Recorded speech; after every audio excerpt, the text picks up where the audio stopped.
And welcome to yet another edition of Fourth and Inches, episode 7. Crazy that the NFL season is already almost halfway over. Another wild weekend of exciting football, some games with important implications, and some quality football played. Some non-quality football also played. Just a whole array of football played, and that's what we love. But first and foremost, as tradition, how was your weekend, guys? My weekend in particular was very special because my father, Scott Howard D'Souza, and my cousin, Matt, I don't know his middle name, D'Souza, came to visit me this weekend. So it was nice. Haven't seen them since the end of the summer last year. My dad moved me in. Haven't seen my cousin in a while. So definitely nice to see them come out. And came out for a football game, tailgate a little bit. I know Nate and Christian were in attendance. So it was overall a good time. Nice to see the family, introduce them to the ASU crew. Just a very good weekend. And on top of that, my Eagles beat the Vikings, which was a surprise to Nate. I actually predicted the win, and hence Nate had to clean the floor. So that happened. How about you, Christian? Well, Jordan, I mean, you know what we say here at ASU, keep the family close. So always good to have, a family member come in. Also, me and Nate had practically a family member come visit, our buddy Alex from the 805. Came out, was able to tailgate with us, catch a game. Always good to have a homie from back home come out and get the ASU experience. So overall, yeah, it was a great weekend. Pat's got the W against the Steelers. Talk a little bit about that. And, yeah, just hung out with the boys, watched a little football. No complaints at all. How about you, Nate? Yeah, pretty much echoing what you guys said. Jordan's dad and cousin visited. Good to see them again. And then the homie Captain Alex Rivera, Riv Daddy 805, was in attendance for a couple days. Great to see him. And we had to show him, how we do it over here at ASU. Little tailgate action, little weekend shenanigans. But, it was a great time overall. Can't complain. Life is great. And without further ado, we're going to get into some NFL action. And here we go with the Week 7 rapid recap. Starting things off on Thursday Night Football, we had the Chicago Bears at the Green Bay Packers out in Lambeau. The Pack Attack won this one 26-10. Brett Favre was in attendance. Aaron Rodgers, 56 pass attempts. Packers didn't have much of a run game. Lacey is out for the year with an ankle injury, placed on the IR, and James Starks was also hurt. Ty Montgomery stepped in as the replacement running back, did a pretty good job. Rodgers finished with 326 yards and 3 touchdowns. The big receiver, Devontae Adams, in this game, 132 yards and 2 touchdowns for the Packers. Moving to London, early morning on Sunday, we had the Giants at the Rams, who were technically the home team in London. The Giants won the ugliest game of Sunday, probably, 17-10.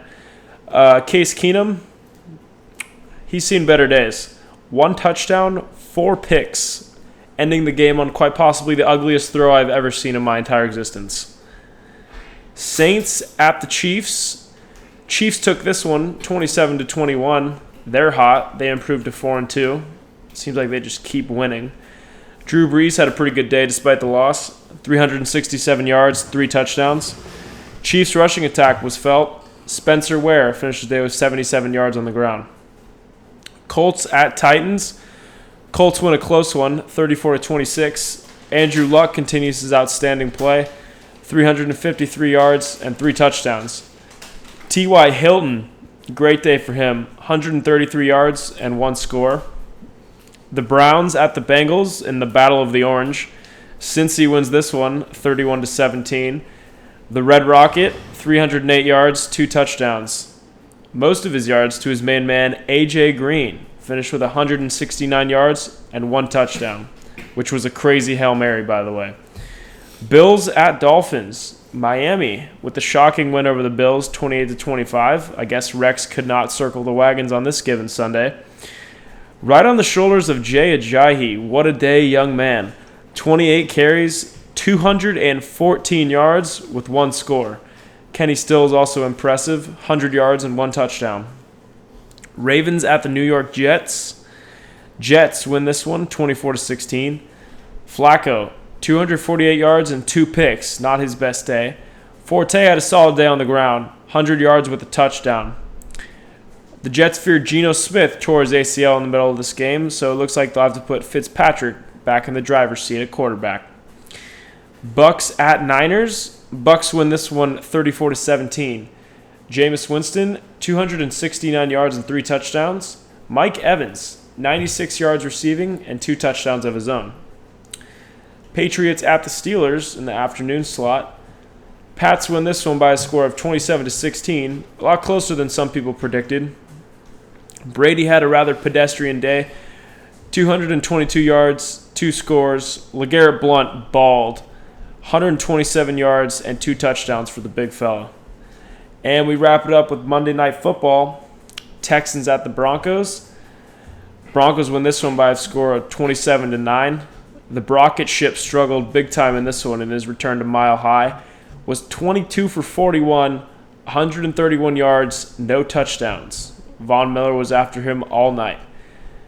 For the Broncos offense, bright spot would definitely be C.J. Anderson and Devontae Booker. Both had great games. Anderson finished with 107 yards and 1 score. And kicking off our analysis of Week 7 in-depth coverage, first game we will discuss, Minnesota Vikings at the Philadelphia Eagles. Not a pretty football game by any stretch of the imagination. Eagles took this one by a score of 21-10, snapping the Vikings' undefeated streak of 5-0. They moved to 5-1 on the year, and the Eagles moved to a respectable 4-2, 3-0 at home. Something about the link this year, no one really knows. Quick stat lines for you. Carson Wentz struggled against the Purple People Eaters defense, finished with 138 yards, 1 touchdown, 2 picks. But it didn't matter because Sam Bradford also struggled. It was a bit of a defensive slaughter fest. Bradford had 224 yards, 1 touchdown, and 1 pick. I'll send it to you first, Jordan. This was an interesting game. People thought it could go either way. What is your biggest takeaways from this one? My biggest takeaway is that even if our offense isn't working, that the Eagles still have the ability to pull out wins against what people are saying is the second best team in the NFL. They didn't really look like it on Sunday.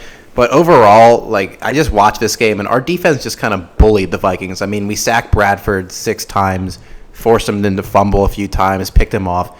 It was just a really great defensive effort from the Eagles. And on the offensive side of the ball, I was a little disappointed, but I didn't really expect much from them because they were playing the Vikings and they have such a great defense. But it was just one of those games where you just love to get out with a win. I don't know, the Eagles always tend to win these weird games where they're not supposed to win, like the one against the Steelers. That was just a blowout, and no one really even saw that coming. And last year against the Patriots, we ended up winning. I mean, it's just the Eagles just tend to win these games, and I think the home field advantage definitely plays into that. I mean, Nate, you'll find out about that soon, but we are 3-0 at home this year, so that's definitely it's definitely good to have the home field advantage. But it'll be nice to see next week if we can pull out a win on the road. Yeah, I mean, this was such an interesting game because early on it was so sloppy. I think it was 5 turnovers in the first 10 minutes of the game, which just speaks to how good both these defenses are. I think the Eagles' defense is very good, and then obviously the Vikings, one of the top 2 in my mind in the NFL. But also I think the Minnesota Vikings offense kind of got exposed in this game a little bit. No one had really been paying much attention to them, but they're actually ranked either 31st or 32nd in the NFL in total yards on the offensive side of the ball. So this Vikings offense is not playing well at all. Bradford had been managing games pretty well up until this point, had led him to a 5-0 record. But in this game, they kind of were exposed. The Eagles defense was able to force turnovers and then, got a big special teams touchdown on the kick return. So the Vikings maybe not as invincible as we thought they were, even though that defense is for real. I think their offense is going to have to play a little better if they want to win these tough games against an equally good defense, because you can't rely so heavily on your defense and have your offense produce nothing at all. And definitely some new rumors, I guess you could say, have arisen today, is that the Eagles are looking to upgrade at the wide receiver position, which they desperately need. I know last night I saw they were looking to trade for Torrey Smith, but today I saw a few reports that they were looking to trade for Alshon Jeffrey, which would be an absolutely huge improvement. I think Jeffrey definitely has the ability to be a top 5 receiver in the NFL. He definitely has the talent. Never really had the offense or the quarterback to really work with him to get him to that place. But that would definitely make the Eagles, I think, one of the favorites in the NFC, because that's really the one thing they've been missing. I mean, Wentz has been great, don't get me wrong, but the offense has struggled at times this year. So that would definitely make them a serious contender to win the NFC East this year. Yeah, this game was interesting to say the least. It was really a defensive battle like we mentioned before. Neither team gained more than 300 yards of total offense, which you don't see very often in the NFL with all the incredible athletes and the explosive plays there are. This game was interesting to me because the style that the Eagles were able to play is essentially what the Vikings have done to people all year, which is get an early lead, even if it's by a score or two, hold on to it, just pin your ears back and get after the quarterback, force turnovers. And so the Vikings kind of got served their own style of play, and they didn't respond very well to it. The Vikings aren't a team that are built to come back when they're down by a score or two. I mean, their offense isn't really going to lead the charge. Like Christian mentioned, they're towards the bottom of the league in total yards gained, like offensive efficiency.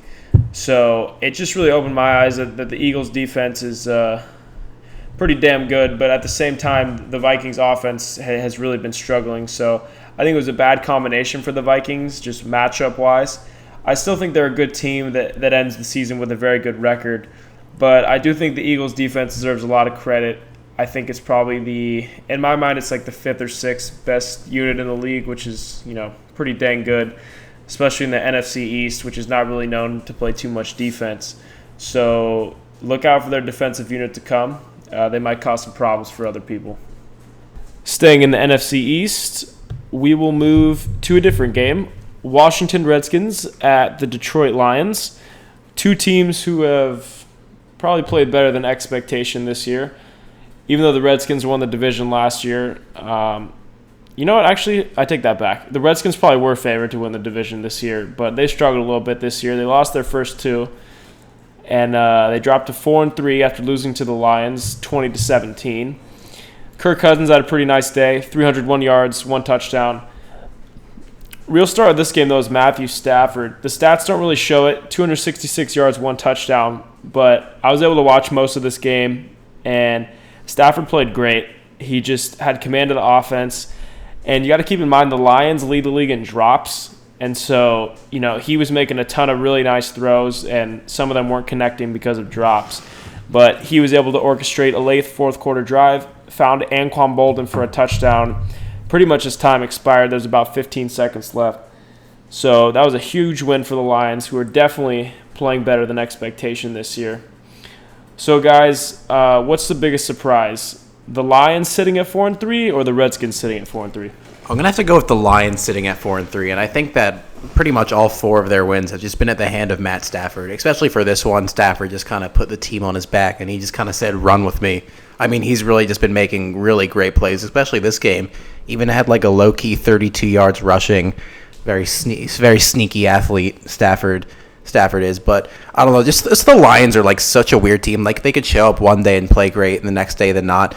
Like, if you could tell me that the Lions would finish 10-6 or 4-12, and I wouldn't be surprised with either record. They're just one of those teams because, like, defensively, they've never really been that great as of recently. But I mean, they're just gonna have to ride Stafford if they want to continue this hot streak.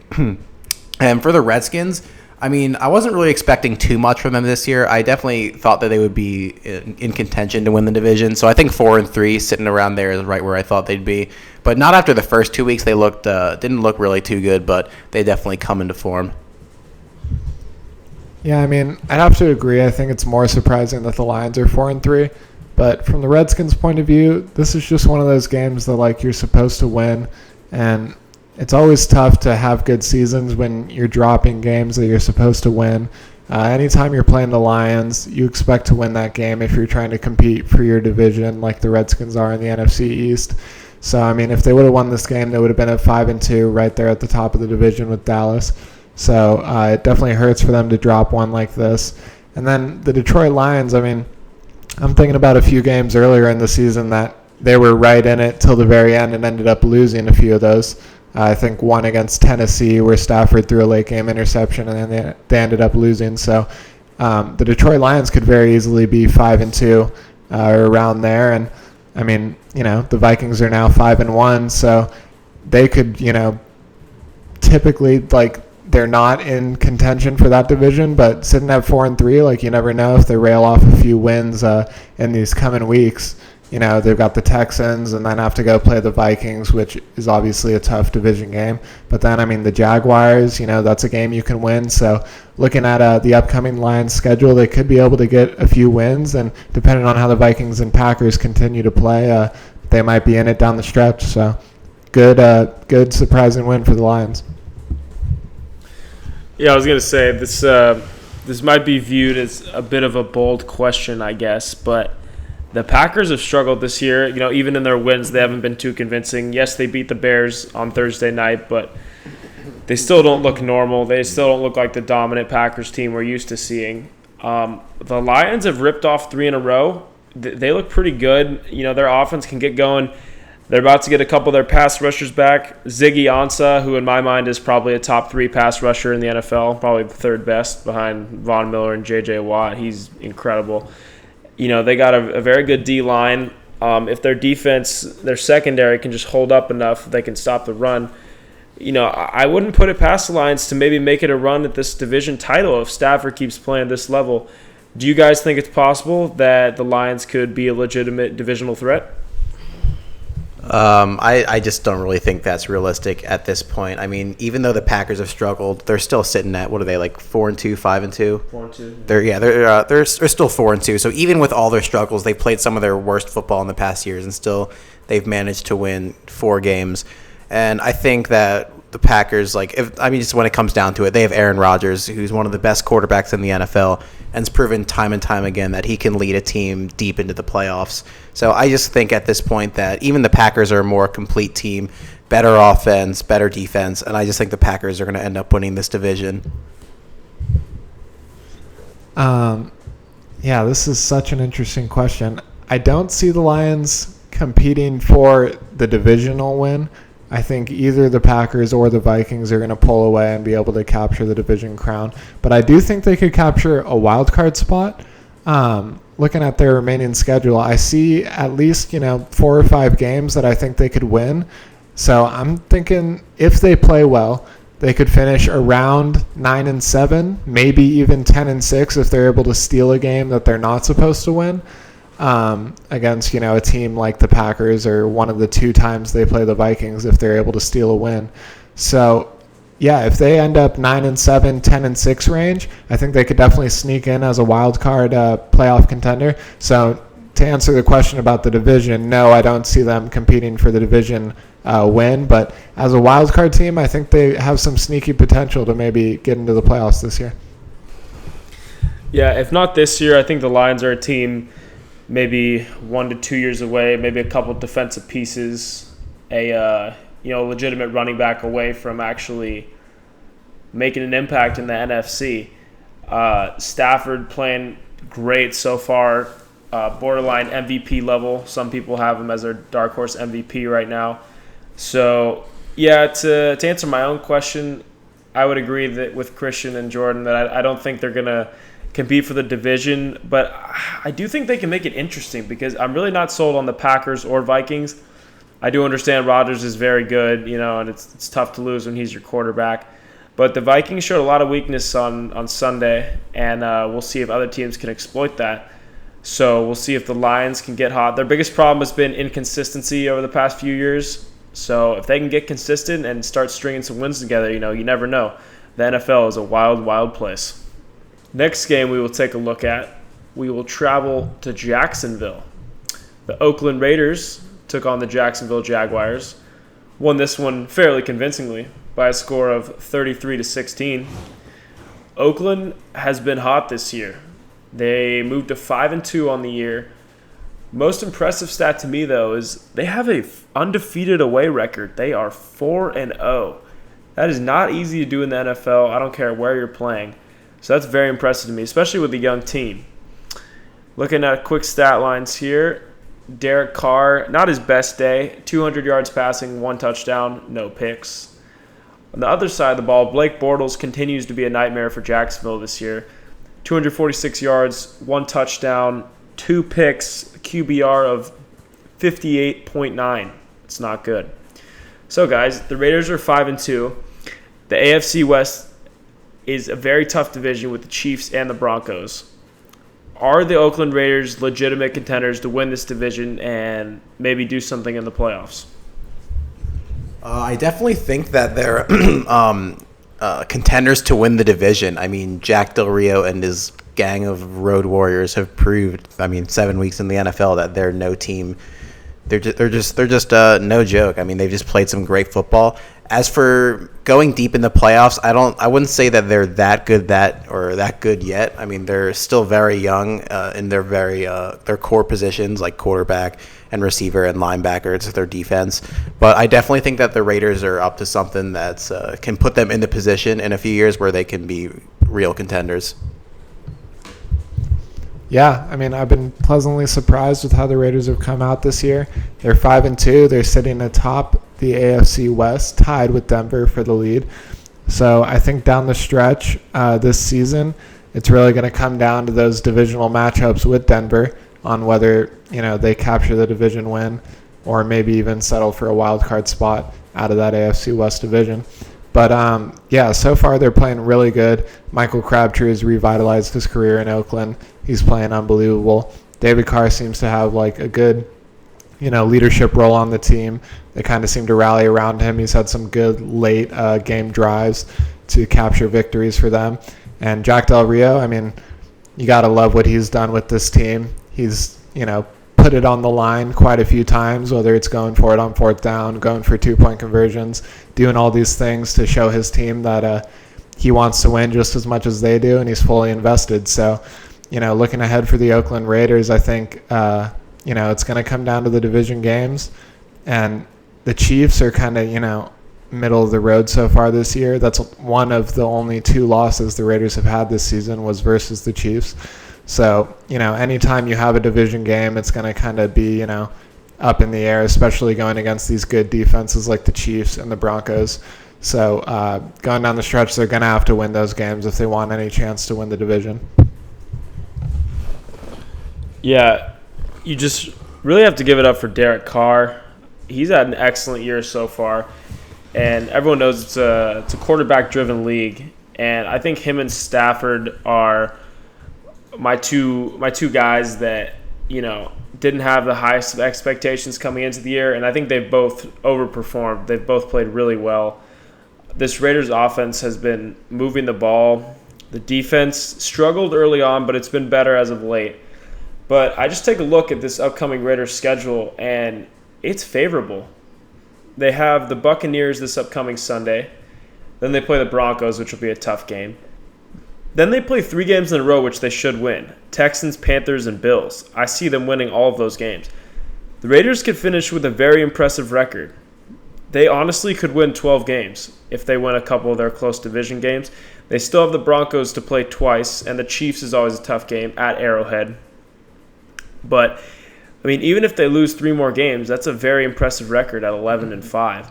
So, it's just crazy, Oakland's turnaround. 3 to 4 years ago, they were one of the laughing stocks of the league, and now they're in position to win their division.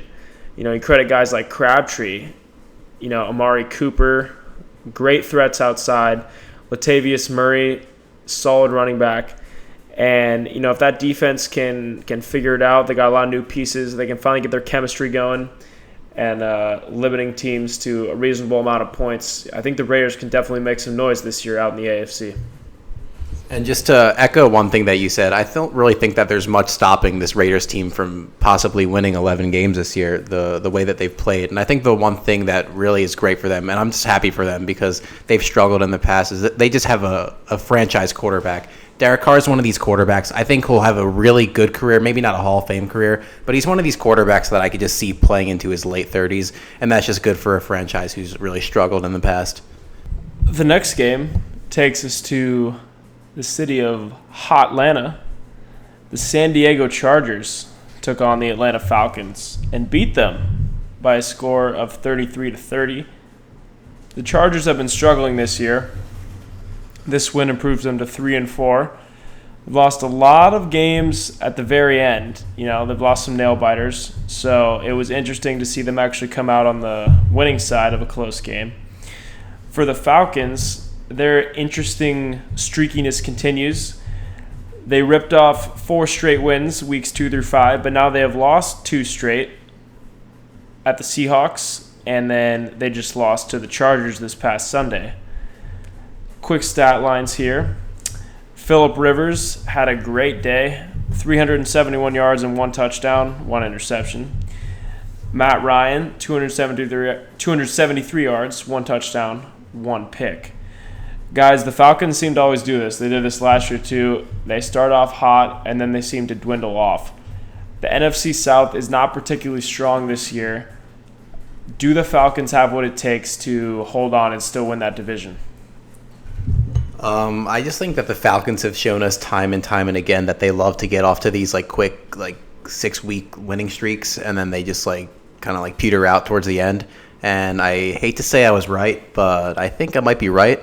The Falcons really just shown that they don't really have what it takes to continue their streakiness throughout the season, I guess you could say. And just for this game in particular, it was just a game that they needed to win against the team that they're not. That they're definitely better than. Which by all means. But this game was just definitely a nice, refreshing change of pace. Usually the Chargers like to get out to leads and then blow them, but this one had the Chargers coming from behind and actually winning the game. So it was definitely a nice change of pace. Yeah, I thought the Chargers played really well in this game, getting a win against a good opponent in the Falcons. As far as what the Falcons can do within their division this year, I definitely think that NFC South division is going to have a 9-7 team go to the playoffs, winning the division. So whether that's the Falcons, possibly the Bucs, but I really just don't believe in the Bucs very much at all. Or even Drew Brees' Saints, if he can, power them through, even though they play zero defense at all. But yeah, so I think, the Atlanta Falcons have still a very good chance to win this division. I just don't think, they're the team we really thought they were going to be when they came out and were 4-1, and we were Falcons might win 12 games. I definitely think they're still, struggling on defense to a large extent, and the offense is pretty potent, but it's hard when your defense isn't stopping anybody. And of course, Phillip Rivers always throws the ball around quite a bit and puts up some numbers. So going up against a pretty powerful San Diego Chargers offense, 33 points is pretty much the norm against them. So as far as their streakiness, definitely what we've come to expect from them is just, they win a few games and everyone hops on the wagon, and then now we're kind of seeing that, they still have some problems. So I definitely think they're not going to have, a spectacular season, but I do give them a large chance to still win that division and, possibly win a playoff game. Yeah, definitely. I think that they're kind of still the same old Falcons, but there is definitely the chance that they can win the division just by circumstance. Yeah, I think they'll win the division just because the division is so bad. Don't really see the Saints pulling away with it. Do not trust Jameis and the Bucs for 2 seconds, so I'm going to have to give it to the Falcons. Their defense is suspect, but their offense is one of the best in the league. They probably have the best quarterback-receiver duo in the league with Matt Ryan and Julio Jones. Julio Jones, this past Sunday, 9 receptions, 174 yards. Just seems like each week this man puts up video game numbers. At this rate, he will end the season leading the league in receiving. He's absolutely incredible. He's arguably been better than Antonio Brown this year. So the Falcons' offense will be tough to stop. If their defense can just do a good enough job to preserve their leads, they'll definitely win the division, and they might even win a game or two in the playoffs. You never know. And to wrap things up, we'll bring you to Sunday night in Arizona, just about 20 minutes from where we stay at. The Seattle Seahawks took on the Arizona Cardinals in what turned out to be quite possibly the weirdest professional sporting event I've ever witnessed. The Final score of this game was 6-6. No, this is not baseball. This is NFL football. A defensive struggle, to say the least. Russell Wilson, 225 yards, no touchdowns, no picks. Carson Palmer actually threw for 342 yards, which is quite impressive against that Seattle defense, but he also had no touchdowns. David Johnson dominated, 33 carries for 113 yards. No one could find the end zone in this game. Field goals on field goals. And then at the end of the game, both teams had a chance to win from inside 30 yards. Chandler Catanzaro missed. And then the Seahawks got the ball back. This was in overtime. Catanzaro missed the field goal, hit the post. Seahawks got the ball back, drove all the way down to the field, and Hauschka missed the chip shot. So we had back-to-back kicks under 30 yards missed by the team's respective kickers. Guys, what do we make of this game? This might have been like one of the weirdest games I've ever watched in my entire life. If you just look at the score, it reminds you of like one of those games in like the 1940s football when it's like sub-degree weather and there's like 10 inches of snow and just nobody can score. Even like kicking field goals that are 10 yards away, that's tough. But this just was one of the most like bizarre things I've ever watched in a very important game for both teams, division rivals, teams that both really could have used a win. I mean, if you're the Cardinals, sitting at 4-2 looks a lot better than sitting at 3-1 right now. I mean, I think we could all agree on that. But I just think these are two really good defenses. But I just think the Cardinals missed out on a lot of opportunities. They moved the ball great, had 443 yards of total offense. They just really kind of shot themselves in the foot there, had a field goal blocked, had a punt blocked, and just really couldn't put the ball in the end zone. Yeah, obviously both these defenses really, really great. But yeah, I mean, just to reiterate what you guys said, such a weird game to watch. I thought the Arizona Cardinals really deserved to win this game more just because, I mean, 443 yards of total offense. They were in the red zone, a few times where they gave up, bad plays such as getting the field goal blocked early in the game, and then they had their punt blocked later. So the Seahawks definitely caught quite a few breaks in this game. And kind of the one that you thought was going to be the culminating break they caught was Chandler Catanzaro missing that field goal from 24 yards away. That was just absolutely unreal to me watching it. And then even more so was Stephen Hauschka missing it, on the next drive down for the Seahawks because that was a bad miss. His, Catanzaro's hit the post, so, he was pretty much on target. But Hauschka's miss was way wide left. And Pete Carroll's face said it all as in, the surprise of what happened. And I loved Bruce Arians' post-game interview. It was pretty funny. He basically was no sympathy towards Catanzaro. He just said, you've got a job to do. You have to do it in the NFL. What are we paying you for? So, yeah, such a weird game, especially because it was between two division rivals. And I totally agree. The Arizona Cardinals, I felt, definitely needed a win here. Because now the Seahawks have that tie advantage, so being 4-1-1 is much better than 3-3-1. So the Cardinals are going to have to fight down the stretch now to capture a few wins if they want to get that division title. But realistically, I think both these teams still have a very good chance of making the playoffs. One as a wild card and one winning the division. So just a weird game in general. Still entertaining to me, actually. I actually enjoyed watching the defensive football, but yeah, such a bizarre game, and I really just don't like the tie rule very much at all. Yeah, I was actually rooting for the tie just because I thought it would be kind of funny, which it was. I was definitely had a few good laughs after the game, but it was just a really entertaining game. I mean, we saw Bruce Arians throw a clipboard on the ground. That was fun. We saw Pete Carroll's face when he thought he won the game, and then when Stephen Hauschka just shanked it like 30 yards right. That was one of the worst kicks I've ever seen in my entire life, by far. Yeah, I think if you're a Cardinals fan, if you're Bruce Arians, if you're a Cardinals player, got to be pissed off. This is a game you had to have. I mean, it's 443 yards of total offense against a top 5 defense in the league, and you put up 6 points. That's just not going to get it done in the NFL. You want to put together a string of wins. You want to make a playoff push. You got to convert in the red zone, and they just failed to do that time and time again. They almost doubled Seattle's possession time dominated them on the offensive side of the ball and just couldn't score. Obviously, an awful miss by Cantanazaro down the stretch. But, I mean, there are some positives to take away. They were able to move the ball on a very good defense, so this offense is starting to turn around as we thought it would. I mean, they got too many weapons to not be good. With Fitz, David Johnson, who's arguably the best running back in the league right now. Palmer, very solid quarterback. They got the deep threats. They got the incredible defense. Cardinals have all the tools to be a good team, and in my mind, I think they rally and they still win this division, but that remains to be seen. Tough one here. Very interesting game, to say the least. And now it's time for Fantasy Heroes and Fantasy Duds of Week 7 of the NFL season. A lot of interesting performances around the league. We'll start with the heroes. My hero for this week, Jay Ajayi.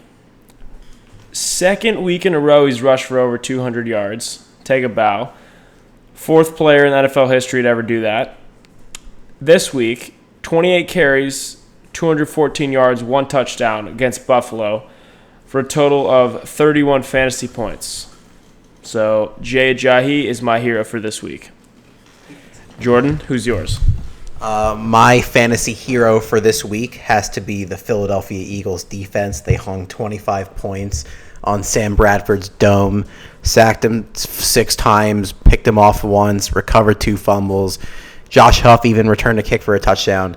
I actually have both the Eagles and the Vikings defenses in my league, but I had to go with my gut. I really just couldn't start the Vikings defense against my Birds, and definitely that paid off. So Eagles defense, keep it going on. All right, this is Cree here from my fantasy team, Belichick's Bombers. I'd like to shout out the New York Giants defense. Seattle was going up against Arizona, so I thought to myself, it's a little bit of a dangerous matchup. Let's pick up a defense. Saw that the Giants were playing the Rams and decided to start them, and they definitely paid off big time. Let up only 10 points, had 4 interceptions, and took one of those back to the house for a total of 20 points. So the Giants defense, usually not a big fantasy scorer, but this week they worked out for me. So thanks, G-Men. Let's keep it rolling. Move to the other side of the spectrum, the old duds of Week 7. For me, I had a few options. A couple guys didn't pull their weight for my team this week.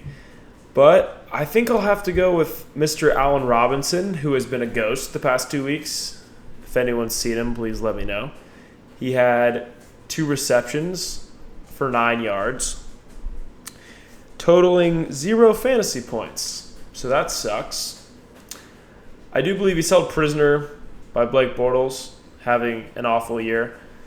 But, geez, Allen, I need some sort of points, dude. You gave me 0.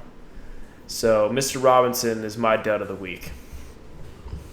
I actually have 2 duds of the week. One of them was your dud, but my 2 duds of the week go to my second and third round pick, Allen Robinson and Jordy Nelson, who were both held to a whopping 0 points this week, which was kind of disappointing, kind of the reason why I'm 2-5 at this point. The season's not looking too good.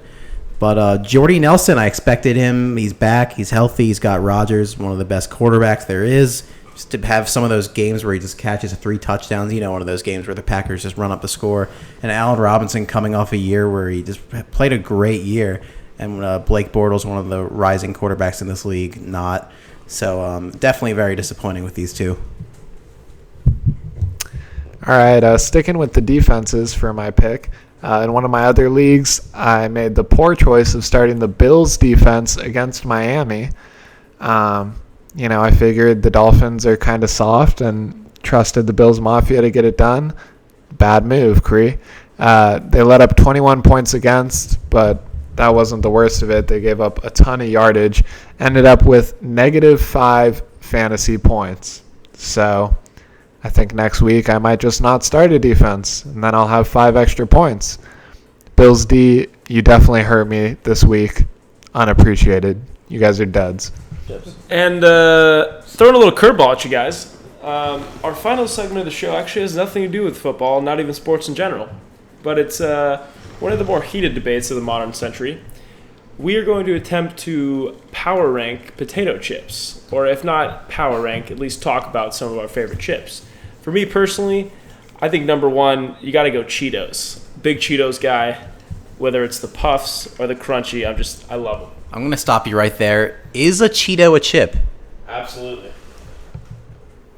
A Cheeto is not a chip, but Cheetos are a form of chips. Yeah, they fall into the... Yeah, no, they count. Yeah. This is like a real gray area for me. I mean, like these... Also, this does pertain to football because most of the times that we consume chips are when we're sitting down on Sunday watching football. 100%. This is a football podcast. See, dude, Cheetos got to be chips because it's like they're in the chip aisle. They come in chip bags. Sure, they're a little unique. They're different. They're orange and they're We don't like different. crinkly.